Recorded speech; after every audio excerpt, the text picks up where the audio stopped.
Caleb, we made some predictions before we got into the major championships this year.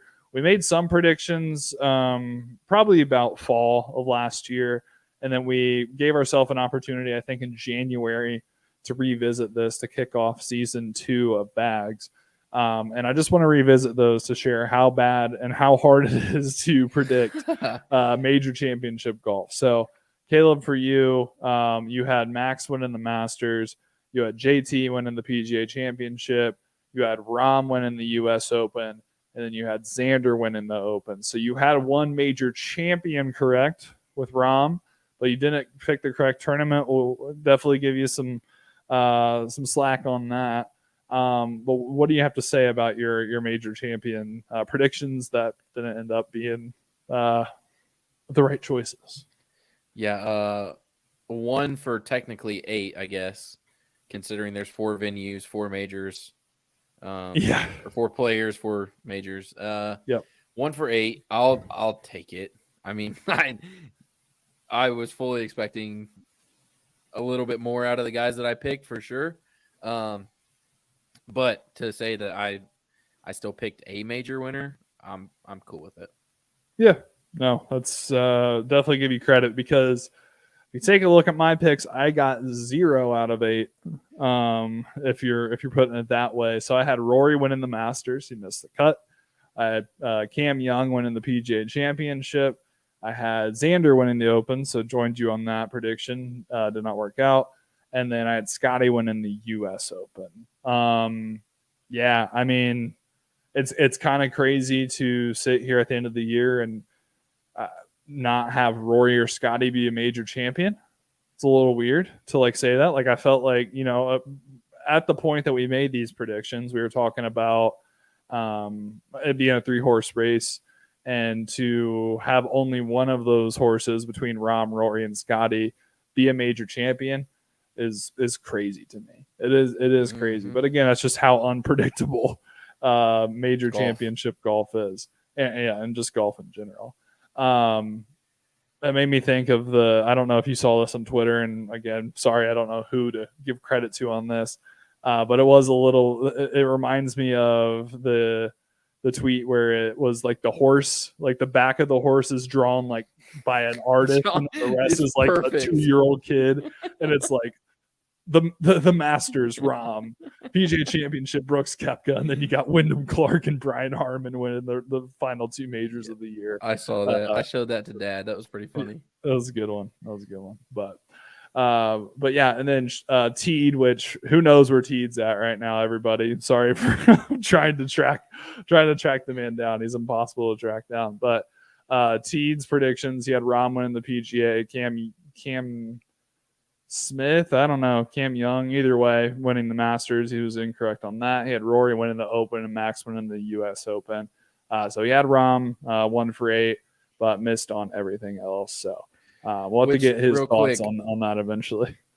I thought it was hilarious that Cam Smith had to chip in to make the cut, considering he was very boisterous about, I've already told my boys or my lads, mates, that my mates, we're going to be drinking out of the cup again. So that was entertaining for me. I enjoyed that. Yeah. It was again. Yeah, why are people running their mouth during the majors? I mean, I get. Listen, right? I get the confidence of yes, you're the past champion. You're the, what do they call it? The champion golfer of the year or whatever the RNA calls it. So I get the confidence, but to be so, especially going into it, to be so cocky to say oh yeah, I'm already gonna fill the claret jug with more beers. All right, man. Let's chill out a little bit. Do you know how the golf gods work? Do you know how all that works? It's not gonna work out in your favor. To barely make the cut. Especially, we learned Sam Bennett, great playing, ran his mouth at the Masters, didn't finish well. Let's see who was the other person that I thought was hilarious that there was one other person. I'm forgetting it now, of course. But then Cam Smith at this major. Oh, already telling my mates are going to be filling it up with more Fosters. Like, nope, you're going to barely make the cut. Sorry, That's what pal. you get for talking crap about a major. Yeah, come on, man. Like, we gotta chill. Gotta chill out. I saw a clip that they asked Brian Harmon like about the course or whatever, and he was just like, "I'm just going out there to play my golf," and I loved it. Like, again, he's not running his mouth; he's just gonna play golf, and he's gonna do it. I feel like golf is like, I don't know. I feel like you can be LeBron. Tiger's maybe the exception on this, so maybe LeBron's a bad comparison. But like, I feel like LeBron or Tom Brady or, you know, one of the respective GOATs, depending on how you rank them. If somebody like that, like if they're talking about football or basketball, some of those sports, they can definitely be a lot more cocky. Again, they have a lot more padding around them. But golf is just the exception to, like, you cannot be cocky going into a game or into a round, right? Like, you just cannot. It's tough because the golf gods do not like it. You have no padding around you. It is you, yourself, that little white ball, and the 18 holes out on the course. And there's a lot that can go wrong, whether it's weather or luck of the draw or a bad gust of wind or whatever it is. So yeah, just maybe remain humble. Maybe remain humble would be my suggestion there. Yeah, you don't have in golf. You don't have Dwayne Wade and Ray Allen smoking corner threes to send you into overtime to keep you in the series.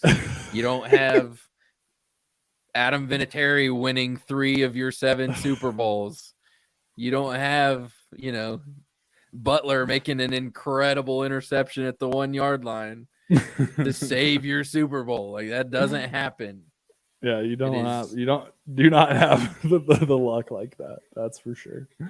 But yeah, just stay respectful. But one last thing, or any last thoughts about the Open? I mean, overall, again, shout out to Brian Harmon.